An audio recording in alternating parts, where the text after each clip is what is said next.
professor of economics at the New School University and the author of Democracy at Work. Please welcome Richard D. Wolff. Professor. How are you, Professor? Pretty good. Thank you so much for being here. I'll tell you why you're here. I did a story on the show a couple of weeks ago. I read in USA Today that they had crunched these numbers and found out that to reach the American dream, what the typical American dream, they weren't asking for the world, you know, a vacation, you know, a car, not 2 cars, live with, you know, maybe go out to dinner once a week, not crazy stuff. It would cost a family of 4 $130,000 a year just to live like that. And the median income is $51,000, to say nothing of the people who probably make less than that. $51,000 to $130,000. How do we close that gap? Well, I think the first thing to face is that it means, as the article said, that only 1 out of 8 American households is able to have the American dream. Right. That we now live in an economic system that is saying to 7 out of 8 American families, not for you anymore. You know, when I was a young man, we were told in school that capitalism was a great system because it created and sustained a big middle class. Mm-hmm. That was a virtue. Well, if that applies, then we have to face the fact that we now have a system that can't do that, has denied that to the large number of our people, and that raises the question, can't we do better than this? Can't we do something about an economic system to make it work better than that?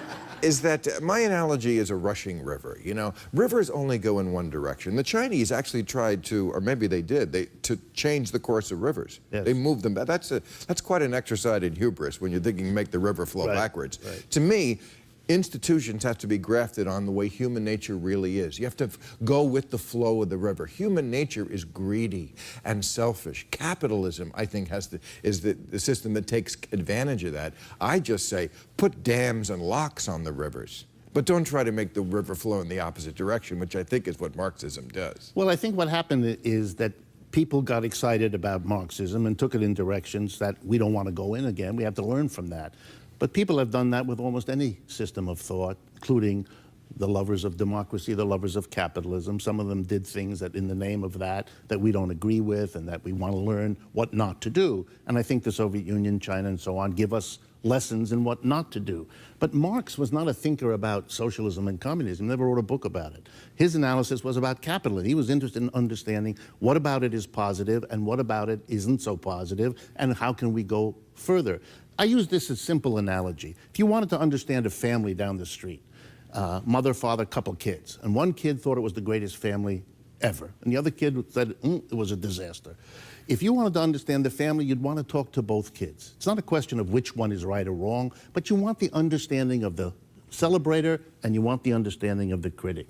Marxism, in the way that Marx wrote about it, is the analysis of capitalism from the perspective of a critic. And I think we would only be better off if we had followed a little bit of that, so we would understand better the problems of capitalism. We would handle them a bit better.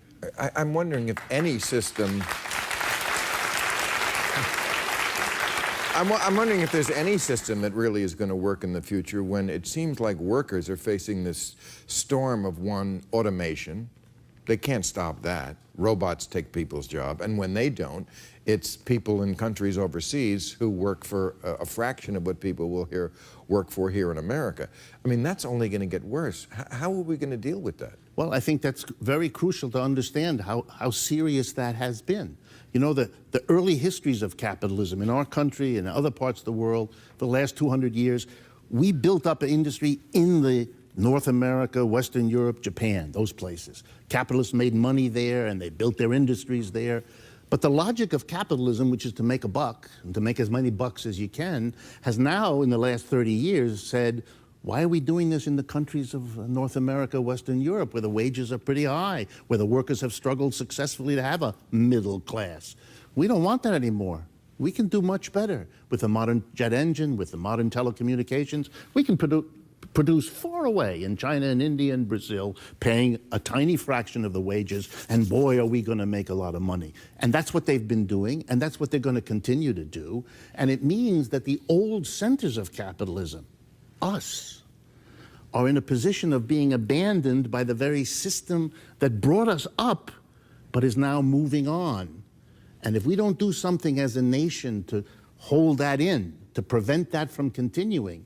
We're looking at a situation in which cities like Detroit and Cleveland that we now see as such problems are going to become much more typical of our country than even they are now. And I find that a very scary proposition, and I'm doubly scared by the fact that we seem to be a nation that is wary of confronting the problems of capitalism because we have this history of a one-sided celebration. Socialism is rape, and capitalism is consensual sex. The reality of the situation is that the economy grows because people engage in consensual transactions, and people invent new things in order to engage in more of those consensual transactions. That's not an impoverishing thing. The truth is that socialism is the most selfish philosophy on planet Earth because it is based on the essential concept that I am breathing, therefore I deserve. Capitalism is, in essence, forced altruism, because if I don't give you something that you want, then I will starve. If I don't give you something that you want, then I will starve, because it is based on consent. I mean, there's a video that's going around the internet getting all sorts of play about income inequality.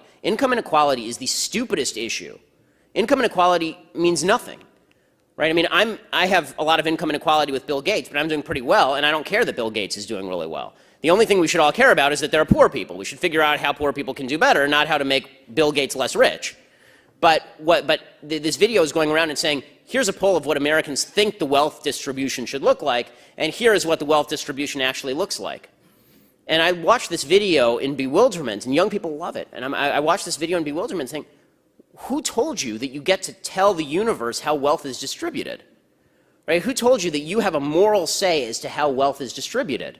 It's immoral, it's evil, it's wrong. You're going to have to steal people's labor from them. But people are not told this, and so they think that their own subjective vision of what reality should look like should govern what reality actually looks like, and it's only later, after 80 years of communist failure, that they realize, oh, that, and hundreds of millions of people dead, that they realize, oh, that was a bad idea. Even now, I'm hearing, Bernie will say, he talked to that guy at the town hall, yeah. And the guy said, I earned $41,000 a year, and Bernie admitted, your taxes will go up, and then he explains, well, the health costs are going to go down or whatever, which may or may not. Makes no sense. He says, I'm going to tax you $5,000, and you're going to get $10,000 back in medical service. What magical box did you make that happen in? Are there doctors in the back room there? Well, that's funny, when he said that, I was thinking, well, if you're healthy, if the government's that good at things, honestly, I wish leftist solutions work, because they're the easiest solutions in the world, right? It's a recession. Tax everybody at 100%, redistribute the wealth, in 2 days the recession's over. Yeah. They don't work. They're crap.